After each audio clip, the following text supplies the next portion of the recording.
What's going on, guys? We are back. Welcome to the Popcorn People podcast. I am your host, Ricky Valero. On today's episode, fresh off of our trip of Critics' Choice and fresh off of being stuck in our house for a week when we come back because it was like -4 degrees and we got 6 inches of snow. I'm your host, Ricky Valero. I am joined by my co-host, Mr. Dom Fisher. How are you today, partner? What's up, Colonels? Yeah. I don't know, man. I'm like in this weird like limbo state. Like I'm chilling, but like you said, since we've been kind of been stuck in the house, been marooned by the snow. It kind of gives you. It's weird when you don't have that option to want to go somewhere. Like it's one thing when you want to stay in the house, when the option to want to leave is taken away, you start feeling a little different. Because I wanted to go get some pizza or a burger or something, and I've been conjuring up weird shit in the crib for a week now, I guess technically a week. I end up, it even worsened as for me at least a little bit because I got stuck in California for an extra day because as soon as I'm trying to get on my flight, which was I had a red-eye flight initially on Monday. I changed it, I think on Saturday because we knew the snowstorm was coming and changed it to earlier. So I was going to be leaving around 11 o'clock in the afternoon or in the morning rather than at night. And as soon as we're about to board, I mean, literally like 2 minutes before we're about to board, they're like, hey, it's canceled. And I'm like, oh, I've never had this happen before. And, I had to come out an extra $200+ for hotel room for 2 days because the next flight wasn't until a red-eye flight till Tuesday. So I had to get a hotel for Monday night, basically Tuesday. And, it wasn't. And then, of course, food. So it's just like that wasn't in my budget. So, ramen noodles for the next couple of weeks just to make sure I can catch up on my shit. Yeah, man, I'll tell you what, this was crazy because I left 2 hours before Dom did, literally 2 hours before, but I was the last flight they let come to Nashville.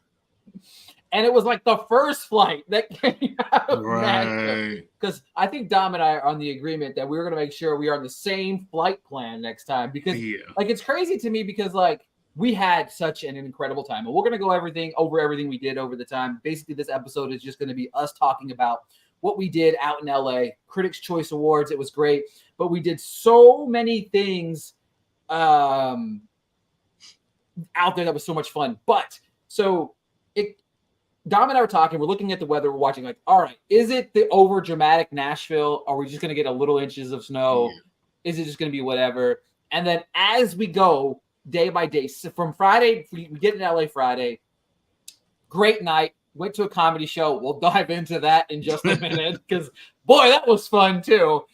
Then Saturday comes, we're talking and we see it went from like 1 to 3 inches to like 3 to 6 inches to like 6 to 7 inches. And it was insane because then Dom was like, all right, I'm going to change his flight. That was a fiasco. I know. Too. And then comes Monday, it's like, all right, I got out of there. And I'm like, all right, I am excited. Like, I'm jetted out of here. But then, I felt so bad. Like, I got home and I said to my wife, I was like, I wish I was stuck with Dom. Like, because it was just like, you're my boy. We had a great time. It was just, I wish I would have been stuck just because it was a madhouse. But we'll fast forward to the end in a minute. But Dom and I, we flew out separate flights. We got out there almost the same time Friday, and we were juggling what to do throughout the weekend. Both of us huge fans of stand-up comedy. You've heard us talk about it plenty of times right here on the podcast. So we went and checked out a stand-up comedy show. Pissed off because the show we were going to go to sold out, and then Chris Rock showed up. But that's a different complaint for a different day. Dom and I get into the stand-up comedy show. We're one of the first people there. And we thought we were running late. Exactly. We thought, because LA traffic, anybody that knows LA traffic, 8 miles is normally like a half hour. Yeah. So I thought we were running okay time, and then we ran the Uber, and then it took the Uber a minute to get there. So then I was like, shit. we get there and we're like the first people there. And typically at stand-up comedy shows, you really get to pick where you sit. Like if you want to sit in the front, you can sit in the front. If you want to sit in the back, you can sit in the back. Dom and I, two bigger dudes with beards, don't want to sit in the front of a stand-up comedy show. All right. However, when we walk inside, our kindly host of the evening, I think he did this to us on purpose. I know. I really do think that he did this to on purpose. Sits us front row. Dom and I joked earlier in the day, watch us get in the front row, and we're going to get picked on or said something to all night. And we were accurate in our thing. Yeah, that's the one thing. Like LA, a lot of people who go out there for, any kind of thing for entertainment. Everyone's always looking for that thing to make them stand out, and it was just ourselves. Like for whatever reason, whether it was a combination of beard and size, or just individual beards, I don't know, but like all weekend we stuck out to people for some reason, and maybe they were just like, they're clearly not from here. I don't know, but yeah, I mean, and for one, it's at the Comedy Store. They have another room called I think it was the Belly Room. Yeah, which it was my first time in the Comedy Store, which was cool to go to. It's a legendary place, and yeah, I mean, and who knew that like the guys that we ran into initially were actually talent that were going to be on stage. So everybody in the Belly Room, I think at the Comedy Store in general, they're all the people that work there who take your orders, who sit you down. They're all comedians as well. So it could be a very interesting place, because if you're talking shit outside about someone who works there while you're in line or whatever, you might get them jokes when they get on stage, because you're not going to realize that they're comedians. Because I know before we left, a woman walked by and I was like, was that Punky from SNL? And he was like, I don't know. And I looked and I was like, that's who that was. So you never know. It's one of those places you never know who you're going to see. And we only knew, I think, about 3 or 4 comedians that we were going to see. And it ended up being like 5 or 6 of them. Yeah. And hey, there was one really bad one. I mean, bad enough to the point where if he was the only one, you would have been like, I want my money back. Because he made a joke about, because he was clearly either bombing or he really just wasn't a comedian like that. And he was like, so this is my last show. I'm I got a gun in the back and I'm going to go kill myself. And I low-key believed him, because I was like, this seems very like dark. Like it was just uncomfortable, to where the next comedian came up and had to, let us know that, no, we felt it too. All the rest of us in the back felt the same way. It was mad weird, man. Yeah, it was one of these strangest things. I forgot the guy's name. I wish I would have remembered the guy's name. No, I can't remember either. But it was weird. It was uncomfortable. We joked about it afterwards. Like, we would have not been surprised if this dude would have just ended up killing himself. Like, that's how intense this ended up being. Like, it was really crazy. We did see some good comedians that night. There were some good funny ones. And some ones that are pretty well known. Like I know, was it James Davis, I believe? I think so. Yeah. He ended up being on After Midnight like a couple of days later with Taylor Thompson and whatnot. So some of these comedians, like they've been on like I think like America's Got Talent and different shows. So it wasn't just like, hey, these are some locals. There was a mixture of like, these are some bigger names and some who are rising in the ranks. Yeah, and you just got comedians working on some material, and that's what you could tell too. Like, and that's what makes it, I think, a more unique experience, is when you're getting with comedians that don't have like a set 15. You know what I mean? Like I think each went like 10 to 15. Yeah. I think it even might have been like started at 10 and then they went 15 later on. But throughout the night, Dom and I were guys that showed up on January 6th together. We were the Adventures of Porn. The Adventures of Porn. The guys that we were a gay couple. Yep. In the woods. In the woods. And we were also the guy that had the mushrooms. Yep. So it was definitely, I feel like when the first guy came back to like the wherever they were at there, they were like, hey, there's two guys in the front with beards, or the guy that sat us was like, because he's the one that came up and he's the one that started the show. Yep. He probably went to the back and was like, hey guys, I've got two prime prime guys ready for you guys to talk about whenever you guys get out there. So just go ahead and run it. You know what I mean? And they kept telling us, like, because the seats, we weren't supposed to skip any seats. So when they set us down towards the front, then they kept telling us, like, scoot over, make some more room. And I was like, I'm right in the middle of this microphone stand. Yeah. I'm like, I know it. I just know because I'm right there. If I was a comedian, I would have done the same thing. And it just happens that they put a whole bunch of interesting people towards the front. Yeah, I feel like we got set up, which, I mean, all in all, the night ended up being a whole lot of fun. We had a great time. It was definitely a fun show that, was it your typical stand-up show? No, but I think that's what made it a little bit more fun. You know what I mean? Like, it just was a good time for both of us. And I had a blast, man. I definitely had a blast with it. So, and then Saturday, Dom and I, we kind of really had a day to do whatever we wanted, really, leading up to, we had a Critics' Choice gathering with other members, a little party on top of the rooftop. So Dom and I decided to jump out on the streets early, went out to Venice. First time for both of us out there in Venice, and it was cool as shit. Yeah. We went and had no real plan other than going to Egg Select, which 10 out of 10, highly recommend. So good. Like, so fucking good. And then went to the skate park, had a good time at the skate park. But one of the best times Dom and I had this entire trip was watching street basketball. It was just basketball. A couple basketball hoops in the middle of this whole beach area. It's just like a strip. And these guys were out there running basketball. Dom and I were going to go watch the Texans in Baltimore, or Texans in, I forget who they're playing, Texans and Browns game. Yeah. And we were going to watch it, but then we saw the basketball. We stood for a minute, maybe stopped for 15, 20. And instead of making the move towards the thing, we sat down and we became part of the family of camaraderie. Yeah. I think my favorite part was we both consider probably the OG, probably the guy that probably basketball hooped there 20 years ago on that same blacktop. Doesn't do it anymore because he's probably old and just got a lot of, aches and pains. But his commentary. Don't pass him the ball. He can't shoot. Oh, here we go.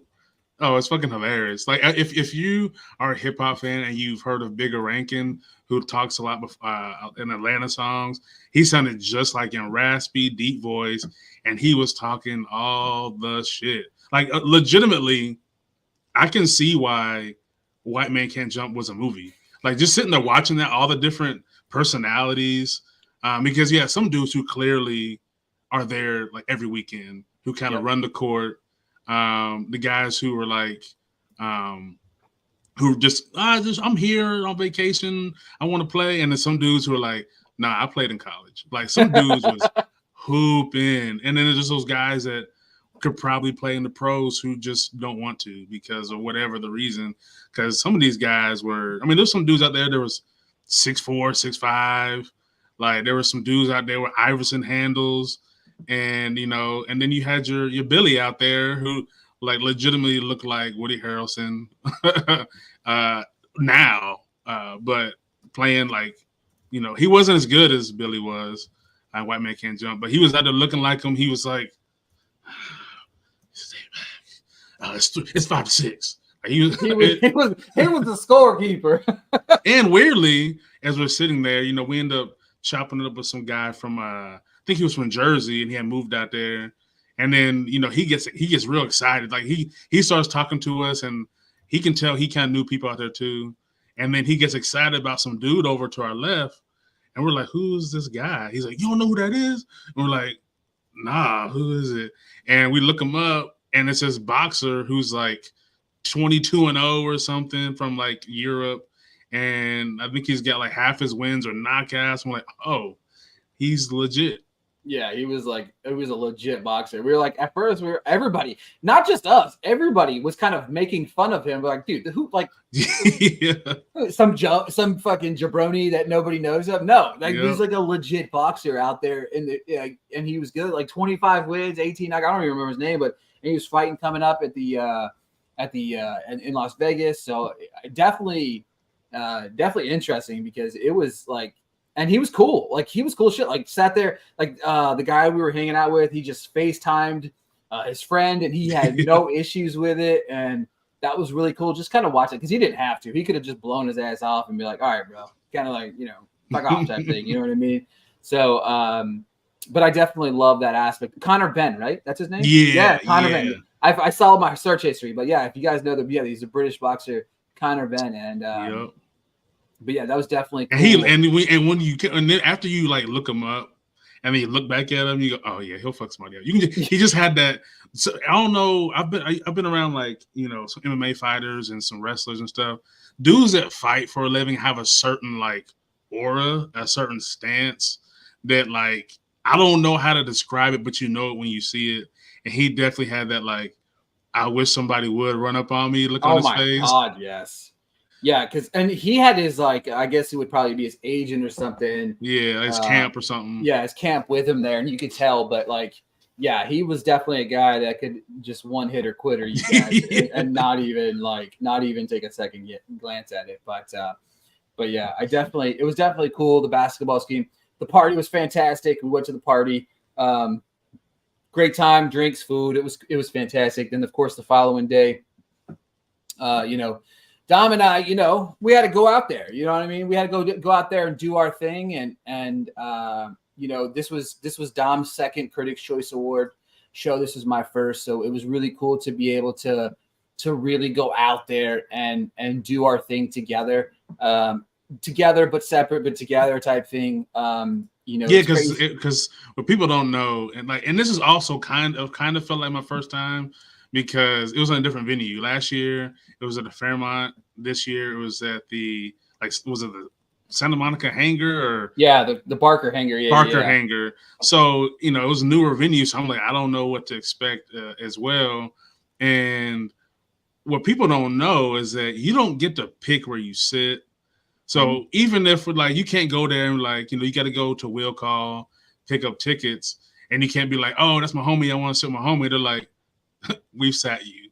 You sit where you sit. You know, you get a ticket, has a number on there, and then you got to go find your seat, which is also kind of cool because it's kind of like this weird, surprise, who am I sitting by? And you might get lucky and sit at a table of just critics. You could sit by some CAA, management people. You could sit with some celebrities. So it's very interesting to be in that room and, you don't know who you're bumping elbows with, essentially. Yeah, I got lucky. I sat with the director from Godzilla -1, which was pretty cool. And then I was sitting behind the table of Bottoms. And then, of course, to my right was American Fiction, which was pretty cool. But it was just a great experience overall. We rubbed some elbows with some cool people. We looked swagged out, as you can see here. I mean, we looked the part. Definitely, I do think that was that was another thing when we were there. Like Dom mentioned it earlier, people thought we were people. Like when we were walking around this thing, people thought we were people that weren't the people that we were supposed to be. You know what I mean? When we said to people we're critics, everybody was like, "Oh man, we thought you were I don't know what they thought we were, but it definitely I don't either. Critics, you know what I mean? But and we even got complimented by Rachel Sennett. She was like, "Yo, y'all look good." Exactly. Yeah, is this some kind of weird color coordination thing going on? We're like, I don't know. No, it was. But hell, if you say we look good, we know we look good because she's one of the queens of fashion right now. Exactly. You know what I mean? So, and also shout out to the queen, Erica Alexander, who was a sweetheart to us. She was very kind and very gracious to us. And that's no, and I was gonna say that's the one thing that, we're in the South, right? So everybody in the South who wants to hate on Hollywood or hate on fame or celebrity, whatever, they all, Holly weird and all these things. This is my second one, Ricky's first one, but we both interviewed various people who are actors, directors, writers, whatever. And I've never had like a bad experience. You might have the one where if it's an interview and they've been doing it all day long where you feel like their energy might be low or whatever. But I can't say that I've had like a bad interaction or like, oh man, fuck him. He thinks he or she thinks she's better than me or what. Like it just doesn't happen that way. And we're not like working for the Hollywood Reporter or New York Times or nothing. They don't half the time they never heard of who we are, but they still chop it up with you for a second. And like, yeah, I don't get why people want to hate so much because we were in the room with Oprah, right? No weird shit went down. We were in the room with a billionaire. Did no weird Illuminati shit happen during a commercial break. Like it was all love with everybody. Yeah, everything that we did, whether it was going to the stand-up comedy club, whether it was going to Venice Beach, like the whole entire Venice Beach trip, like when we went to the food, we got food. We got hustled by a guy that was played a game or whatever and hustled us. I mean, he only got like $20 out of us, but it was fun. And he was cool about it. We knew it was a hustle before we went into it, and we just want to see how far we could get. Yeah, exactly, and it was fun. But like everything about that trip was fantastic. Like you're right. Like all the people, the actors are really kind. Dom and I. We have a respect level for individuals as well. You know what I mean? I think there's a certain respect level that you're in a room with a lot of people that we admire because this is what we do. Like, right. People talk about, oh, you get selfies and stuff. It's not just necessarily about that. It's in all acts of life. People do it whether they love football, whether they love art, whether they love this or that, or authors, or it doesn't matter what you do. We're in there with peers and we're people that we respect because we love what they do. You know what I mean? Like if I thought 5 years ago that I would have been in the same room with Leonardo DiCaprio as a film of his is getting, praised and stuff like that, I would have thought you were insane. Like, you know what I mean? I had a great conversation with Celine Song. I got to, I showed her my tattoo in person. It was fantastic. I got to see Coleman Domingo, which was the absolute highlight of the trip. Dom got to kind of witness that a little bit, and it was a meeting a couple years in the making. But these people are people. You know what I mean? They're humans, and we had fun. We had a great time. It was a great show. Chelsea Handler was a badass on the stage. People are like, I've seen so many people because I have so many comedian friends on my Facebook page. So many comedian friends were like, well, it's such a shitty job for a comedian to get up there. No, Chelsea Handler went up there and slayed. She, she made fun of people, but she also had fun with it. You know what I mean? Yeah. Like, it was a balance, but she also does that thing where she makes fun of herself, which I think is very cool and makes it a little bit more like, oh, hey, I'm not just going to make fun of you. I'm going to make fun of me while making fun of you type of thing. Yeah, I think what makes a good, because, that's the big topic right now is awards hosts. And, I think recently Kevin Hart said that he wouldn't host the Oscars or anything like that. I think what it is that there's like Chelsea Handler, it's her second year doing Critics' Choice in a row. And I think what makes her good, and the same thing that made Ricky Gervais good when he hosts like the Oscars, and I'm not a big Ricky Gervais fan, but there's a fearlessness when they go up there. They're not afraid of saying something wrong or making a mistake because it's going to happen, especially when you're in a room full of people who are like at the top of, their game, and you're trying to make them laugh on a night where whether or not they want to admit it, they want to win. They're nervous, because they got dressed up and all this stuff. You want to get dressed up and win something if you're nominated. You don't want to just get dressed up for no reason. So it's definitely a tough job, but like you said, Chelsea was like, she's comfortable. There's a level of comfort, I think, too, when you've done a show and you've interviewed a lot of them where you just like, look, man, y'all know who I am. Y'all gonna get these jokes. And, I don't think as much as people, because I've seen that, which is a good thing. People are talking about the Critics' Choice Awards. And I saw people talk about Barry Keoghan might have been uncomfortable about the jokes, and I don't necessarily think that's the case because he's been very open about like it's cool that people think like I'm a hot guy now. I'm one of the guys now, like the top hot guys. So I think we have to quit imparting what our feelings may be onto another person if they don't like explicitly say it or explicitly show it. Like it'd be different if you saw Barry like, oh, here we go again. He wasn't like that. He was just kind of like, yeah, everybody saw my penis. I know, like it is what it is. So yeah, people gotta let it go. And I have to or lean into. There is a Hollywood Melanin Instagram page that I follow, and the day I don't know if it was the night of the Critics' Choice Awards, or the day after. I think it was the day after, and they got there's that clip of Fantasia and Oprah and all them getting the pizza in a bag, right? And people were in the comments like, I can't believe that the 5-star event would have this, and I had to defend a little bit since I was there, and I was like, because people were calling it ghetto, and I can't believe it because Fantasia was joking. He said, "Where's my the prime rib or something like that, pork chops, some shit." Now, this is a 5-star event, black tie, but do you really want to be on TV with steak in your teeth? You don't.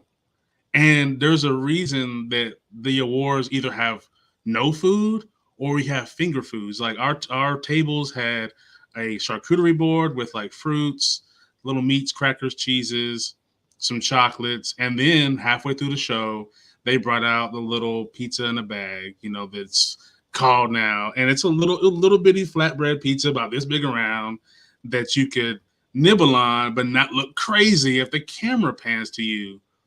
And when we look at the Emmys, they're all in like theater seating with nothing, and there's pictures of people eating candy because they're hungry, because you don't want to be on TV and you're dressed up. You don't want to get messy. These are foods that you're not going to get messy with. Now, before the show, there's all kind of little hors d'oeuvres, and there's burrito bowls, and there's ice cream and things of that sort. I think it was Baja Fresh who provided the burrito bowls and stuff. And then there's champagne and tequila and water and things at the tables as well. So, yes, do we get like a huge meal? No, because you're on live TV. But I don't think anybody is complaining. And if they do, it's usually like a joke because like, look at this because we're at this event. But it's never like, oh my God, I can't believe that they would only give us this. Like, no, like it's like chill out. Like for real. I'm not going to be on live TV stuffing my face with a burger and then have to be like, oh, yeah, hey. And the winner is. No one wants that. That's the reason why they do it. Yeah, it's pretty crazy. Just it's crazy to see like the aftermath of certain things. Yeah. The way people complain about certain things. Yeah, it's been interesting to see because I think last year I don't remember seeing a whole bunch of stuff, or maybe I just wasn't paying attention. I wasn't cognizant of like what was going on after the fact, but like this year, just happened to see it all over the place, which is good. Like I know they, the Critics' Choice Awards viewership went up. It is on the CW, so it's a little harder sometimes. I think for people. I'm just gonna throw this out here. All right, I'm just gonna say this. All right, and I don't want anybody to take this the wrong way. Okay, guys, I just want to throw it out here and say that this was my first year at Critics' Choice. And ratings were the highest they were in 4 years. I'm not gonna say it was up 14%.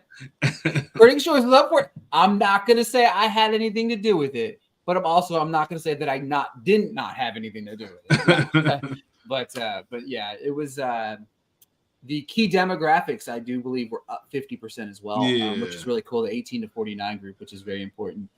You are on the CW network, we appreciate the hosting of the award show, but it's definitely not something that everybody has. You know what I mean? Right, it's not an easy show that you could just pop up and watch. But yeah, even if you have like an antenna, I don't think the CW always comes through. By the way, I pulled up, got me one of the antennas, like you mentioned, bro. I got to watch the game this weekend. What is cool though, if people don't know, for next year, I do believe they were streaming the awards on an app as well, it was streaming somewhere. I'm not exactly sure. I wish I knew, but I know I saw people talking about it was streaming on the app or on YouTube or something like that. So it's we can get to it if you want it, if you really want it.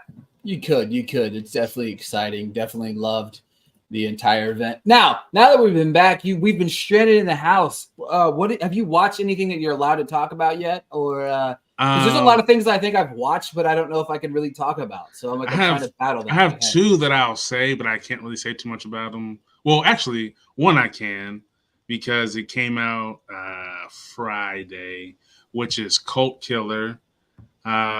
Which is Alice Eve and Antonio Banderas. And it's a crime, like a dark crime thriller. It's also got Shelley Hennig.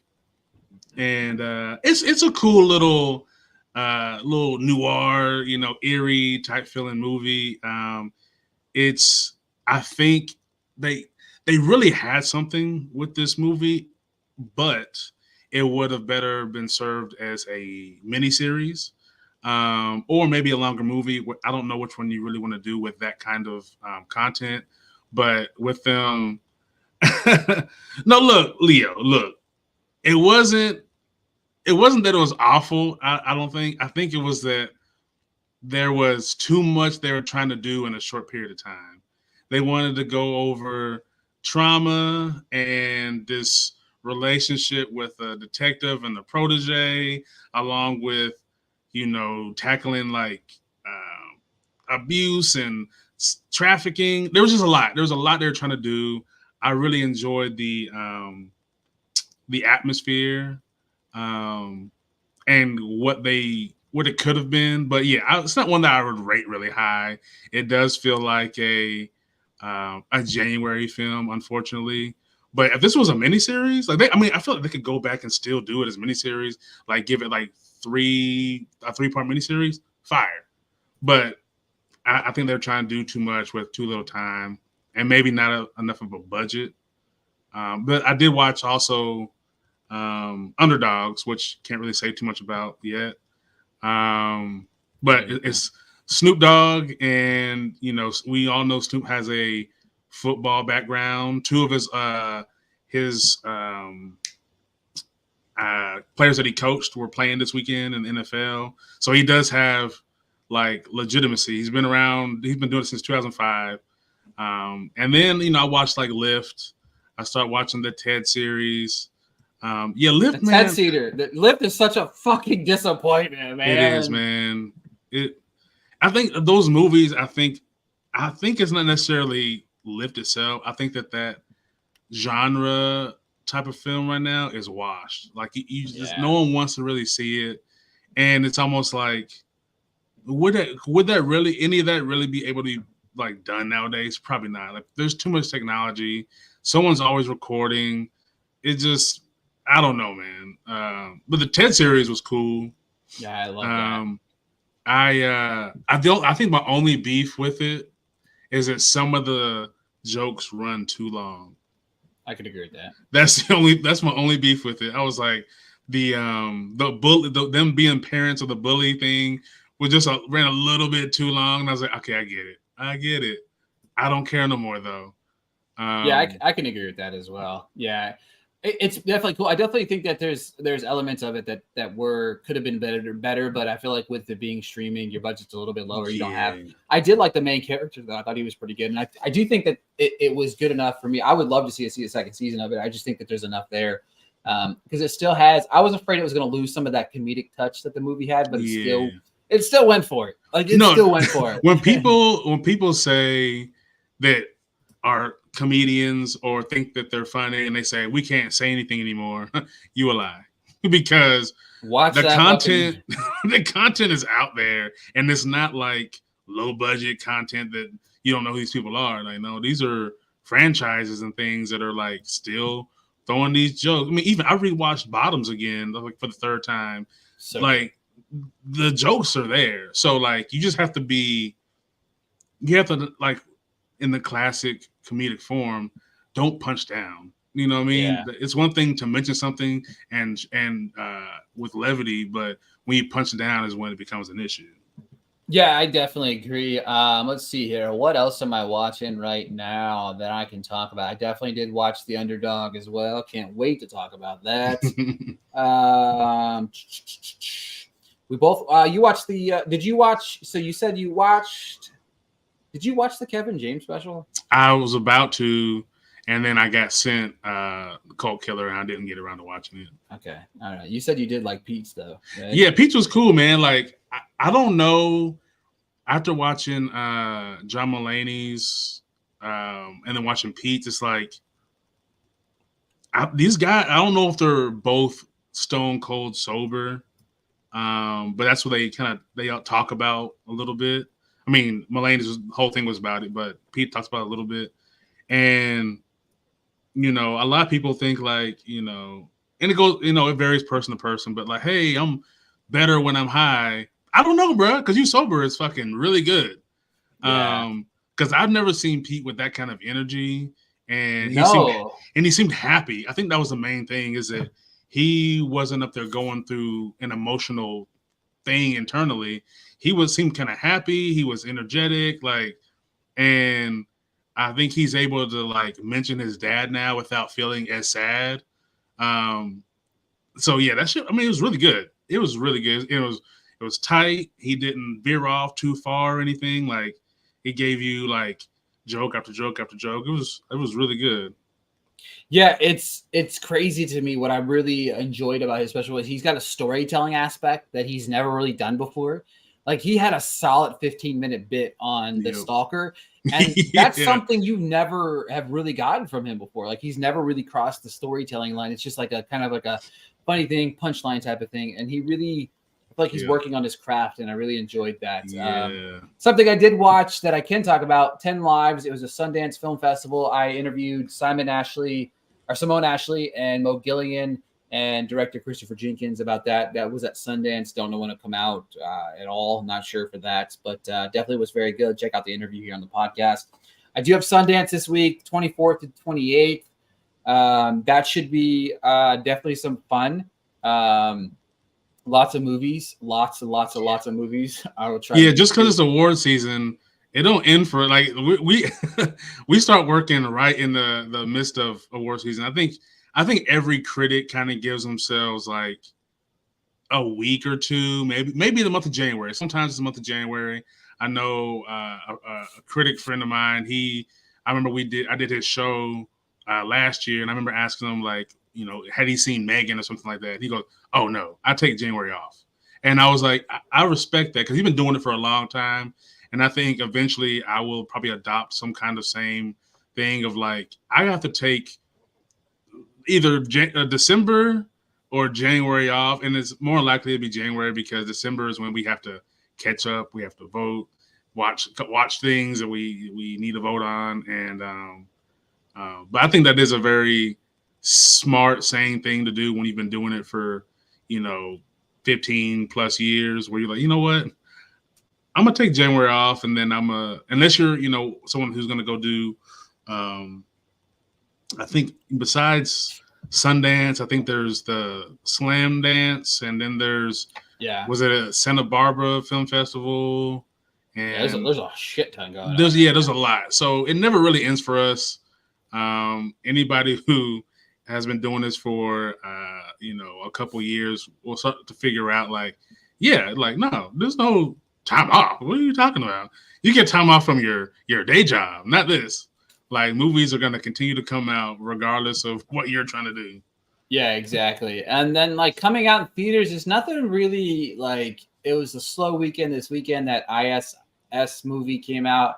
I could have watched that, and I just didn't find time to really jump into that. It looks interesting. I remember reading about it. Yeah, I heard it's terrible. Oh, no. Yeah, I heard it's really, really bad. I heard, what is it? Miller's Girl was pretty good. That's coming out, next weekend? I think that debuted at one of the festivals. Yeah, I think it was the Santa Barbara one. Yeah, I heard that's pretty good. Which I'm supposed to get a link for it this week, hopefully, because that's when it's supposed to come out in theaters. Okay, I didn't get that email, but it's cool though. I had to email somebody who has sent us the promo stuff a couple months ago. Let's see. I'm trying to look at it. So then February, we'll just, before we wrap up, just February, we get a little bit of a pickup. We got Argyle. We have a screener for that next week. Not this coming week, but the following week. Very excited about that one. Yeah. It's got some promise. I did see one problem I had with this, and I do think it's the runtime. If I remember, the production budget, $200 million. What? Are you serious? Holy shit. For some reason, it's probably just to pay everybody. For some reason, I saw the that this movie's like 2 hours and 20 minutes or something. Oh shit! Which is a problem. It looks like Kingsman meets what was that one with Sandra Bullock and Channing Tatum? I think it was Channing Tatum. Ooh. Oh yeah, the Lost Island. Yeah, whatever that was. Author and then crazy spy adventure mixed together. That's what we this have movie Argyle that comes out the February the 2nd, which Madam we have Web. February 9th is at Lisa Frankenstein, which I'm kind of whatever. That's Catherine Newton in that one. Yeah, we saw. Oh yeah, we didn't even talk about that. We saw Catherine Newton, Melissa Barrera, Alex Wolff, and Jack Quaid. Jack Quaid, right next to us at a restaurant. So it was funny. We're sitting at a restaurant, and Dom goes, and they walk in. And I was like, "Man, was that Jack Quaid?" And he's like, "Yeah." And then he goes, "Oh, that's Melissa Barrera." I was like, "Nah." And it's so weird because Dom's in a good position, but he's also in a very awkward position because we're seated right next to them. Exactly. That's what I'm talking about. See, Leo, Dom getting all the emails. So the thing about it is we're at a booth, right? And they're the booth right across from us. So if you've ever been to like a booth place, you know there's booths next to each other. So I was in a position where if I turned, it's a noticeable turn. So I had to rely on Dom to give me the 411 on a lot of different things. However, there was a moment. Okay, I gotta say this very quietly. My wife's upstairs. All right, there was a moment that Melissa Barrera's purse fell out of the chair and it fell onto the ground. Okay, and then I picked it up, and Melissa Barrera and we made eye contact. I don't know if we're married now or not, but I really feel like there's a possibility. But no, it was cool. It was just a vibe. You know, we just kind of were a little bit of eavesdropping. We heard some things. I'm not going to say. I'm not TMZ. Right. But it was just cool to they were just chilling. They had just gotten off from a party, and they were hitting up the damn diner. And they were just, they knew what to order because we ordered our shit, and it was ass cheeks. Yeah. And it was bad. But them pancakes looked fire. They got milkshakes, and but yeah, that was a pretty cool little deal there. But yeah, Catherine Newton. Speaking of Catherine Newton, there, that Lisa Frankenstein, that definitely looks like it's a movie. Let's see here. Oh man, I just exited out of where I was looking at the rest of these movies. Of course, Madam Web's coming out. I'm excited about it. I don't care what anybody says. Look, it's funny you say that. It's funny you say that because the more I've watched these little clips, I'm sure Leo has been probably peeping the same stuff. Leo said he's not looking forward to it. So, but it looks like this may have I know now they're saying it's supposed to be in its own universe, and I tweeted out until it's not, because I feel like I was on the fence about it at first, but I do think this may have possible more ramifications than we expect with the MCU potentially, because I do think that if Sony is smart, they'll keep their little friendly relationship with Marvel and continue to kind of have the characters be able to go between their own franchises and the MCU. But the more I see, the more I'm more little intrigued. It doesn't look terrible. It doesn't look bad. I think initially it had this filter of cheese on it. Those two, the colors were too poppy. It was too glossy almost. But the more I've seen the outfits and things like that, I'm like, you know what, this might not be, as long as it's better than Morbius, it's a win. Okay. Exactly. Coming out that same weekend is Bob Marley One Love, which I'm really hopeful for that movie. I hope it's good. If they fuck that up, oh my god. Yeah, I'm terrified. It just feels like they're dropping it at a point in time that really just, I don't know. That Drive Away Dolls movie comes out. I didn't see that. I really want to see that. So Coen Brothers. That looks good. And then Ordinary Angels, which looks like a perfect Lionsgate movie. And then, of course, when March turns around, we got Dune Part 2 coming out on March the 1st. A little bit of Ghostbusters, Godzilla movie. We got, just before we know it, we'll blink our eyes and we'll be back in the. I know, like for real. Now that you're saying like how these releases are coming out, it's gonna be the middle of the year before we know it. Like January usually takes a little minute. Yeah. But once you get out of February, it's off to the races, and before you know it, it's July, and you're like, "Fuck!" Like we're 21 days into the new year already. Like I don't even know what happened. And this last week has been spent in my house because of snow. So, yeah. Like I don't even know. I don't even know what to do. But there's a lot of good stuff coming out this week. I can't wait to talk about some of the stuff. Like I said, I'm gonna go. I got Sundance this week, so be on the lookout for some of that stuff. I don't know if I've got any new reviews dropping. Death and Other Details is on Hulu. That's definitely a TV show. It's okay so far. Don't think you should seek it out unless it comes to an end. Maybe you can binge it all at once. But that's all I've got, Tom. You got anything to add before we jump out of here? I mean, if you are a fan of any of the things that have been winning awards, or a fan of the awards, and you keep seeing like, Succession and Beef and The Bear, like they're winning for a reason. Go check them out. Like my mom, she just watched Beef this weekend and loved it, and she didn't even know about it. I had mentioned it to her, and or I think she saw it maybe during the Critics' Choice Awards she was watching, and yeah, like these shows are winning for a reason. Yeah, it Better Call Saul. I know people are mad about it, but like it is what it is. Like we have stuff that lost that we thought should have won. But that's award season, man. Like Paul Giamatti was a surprise. Barbie winning Best Comedy was a surprise. So yeah, but the things that are winning, they're good. Go peep, go catch up before the year gets really started. And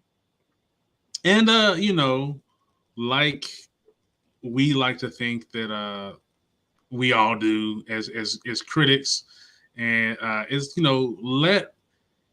be your own judge. We can give you a guide to like, hey, this might not be worth your time, but if you really want to see it, don't let me sway you the other way. You know what I mean? Like if I really make a good point, or you're already on the fence, cool. You know what I mean? Let me influence you. But like if you were really set on seeing, the holdovers, and someone was like, it's trash, you want to see it, go watch it. It's okay. Like, it's okay. Yeah, exactly. Form your own opinions. Like movies that you like. Don't have to worry. Don't let other people form your opinions. We're just here to help let you know whether or not something's worth checking out. But at the same time, we both do a good job of saying, hey, we didn't like this film, but you may like this film. Yeah, it's about starting the conversation about film because, I have noticed there is, I think with audiences, especially with like streaming, I think the problem comes into there's so much stuff to watch, and that's where we come into play. Like, hey, this is something you want to waste your time on, something you don't want to waste your time on. But I think a lot of people are so overly skeptical because there's so much to watch. Like when people didn't like what's the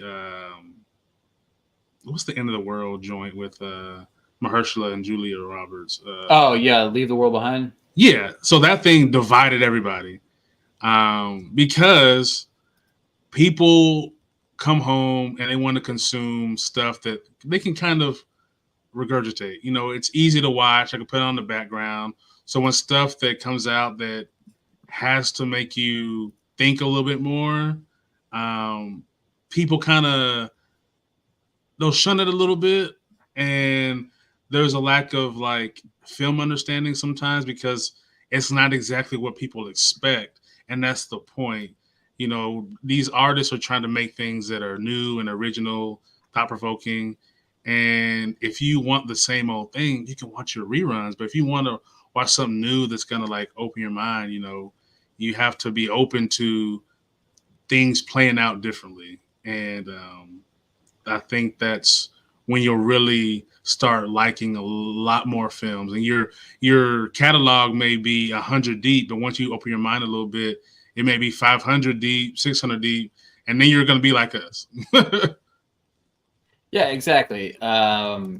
It's definitely something to keep an eye out on. You know what I mean? Like just do you. You know what I mean? Like I love this space. It's been great, and I feel like we're only growing our brand here at the Popcorn People Podcast, and Dom and I are good people. Check out the films you love, and if we steer you in the right direction, our goal is to really, you're gonna watch the big movies, you know.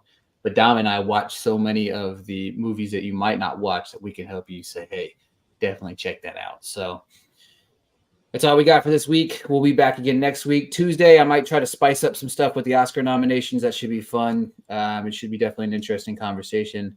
I look forward to being very, very mad Tuesday morning. So hopefully you can be very mad with me. So we'll talk to you guys later.